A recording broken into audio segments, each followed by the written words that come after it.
بسم اللہ الرحمن الرحیم۔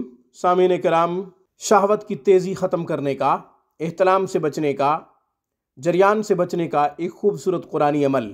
سامعین، گناہوں کا دور دورہ ہے، فتنوں کی بارش ہر طرف سے ہو رہی ہے، گناہوں کی آگ لگی ہوئی ہے۔ سوشل میڈیا پہ بہت کچھ دیکھا جا رہا ہے، دکھایا جا رہا ہے۔ نوجوان نسل خصوصاً اس میں ڈوب گئی ہے۔ نہ تو تعلیمی ڈھانچہ صحیح طریقے سے اس وقت موجود ہے اور نہ ہی انسان کی اپنی اصلی پہچان اس وقت صحیح طریقے سے موجود ہے۔ ہر انسان اپنی پہچان کو بھول گیا اور تعلیم کو بھی بھول گیا۔ نہ تو تعلیم کی طرف توجہ ہے اور نہ ہی اپنی پہچان کی طرف توجہ ہے۔ بس سوشل میڈیا میں ڈوب گئے اور وہی دیکھتے ہیں جس کی خواہش ہوتی ہے، جس کے لیے نفس اکساتا ہے، جس کے لیے نفس ابھارتا ہے، آمادہ کرتا ہے، وہی دیکھتے ہیں۔ اس میں اگرچہ اللہ تعالیٰ کی نافرمانی ہو رہی ہوتی ہے، اللہ تبارک و تعالیٰ کی کھلی حکم عدولی ہو رہی ہوتی ہے، اس کے باوجود ہم وہی کچھ دیکھ رہے ہوتے ہیں جس کی ہمیں نفس تلقین کرتا ہے، نفس ترغیب دیتا ہے۔ تو سامعین، جب ہم ان چیزوں کو دیکھیں گے تو شہوت ابھرے گی، گناہوں کے لیے دل کرے گا، احتلام بھی ہوگا، قطرے بھی آئیں گے، جریان کا مرض بھی ہوگا۔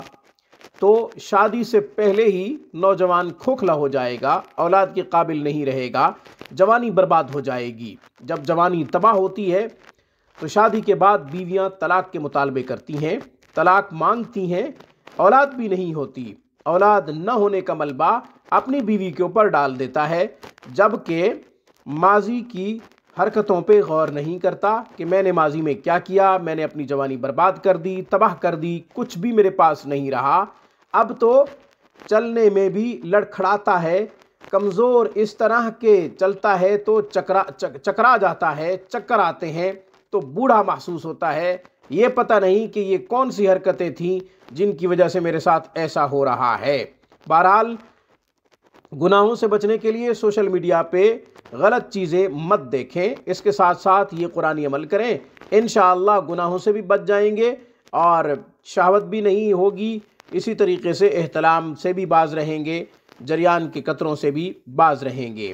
عمل کیا ہے؟ آیت نمبر 127 سورہ بقرہ پارہ نمبر 1، اس کو آپ نے 41 دفعہ پڑھ کر پانی پہ دم کرنا ہے، پانی پی لیں۔ ایک تو طریقہ یہ ہے۔ دوسرا طریقہ، اس آیت مبارکہ کو زعفران اور عرق گلاب سے چینی کی پلیٹ پہ لکھیں اور وہ پانی میں دھو کر پانی پی لیں، یعنی حروف پانی میں مٹ جائیں، اس کے بعد وہ پانی پی لیں۔ روزانہ کی بنیاد پہ تب تک یہ عمل کریں جب تک شہوت ختم نہ ہو، جب تک جریان، احتلام وغیرہ ختم نہ ہو، تب تک یہ عمل کرتے رہیں۔ آیت مبارکہ کی تلاوت کر دیتا ہوں۔ اعوذ باللہ من الشیطان الرجیم، بسم اللہ الرحمن الرحیم۔ وَإِذْ يَرْفَعُ إِبْرَاهِيمُ الْقَوَاعِدَ مِنَ الْبَيْتِ وَإِسْمَاعِيلُ رَبَّنَا تَقَبَّلْ مِنَّا إِنَّكَ أَنْتَ السَّمِيعُ الْعَلِيمُ۔ آیت نمبر 127 سورہ بقرہ پارہ نمبر 1۔ آج کی ویڈیو میں بس اتنا ہی۔ روحانی پرواز کو سبسکرائب کیجئے، ہماری تمام ویڈیوز کی اپڈیٹ حاصل کرنے کے لیے گھنٹی کے بٹن کو دبا دیجئے۔ السلام علیکم ورحمۃ اللہ وبرکاتہ۔ Thanks for watching my video. اللہ حافظ، اللہ نگہبان۔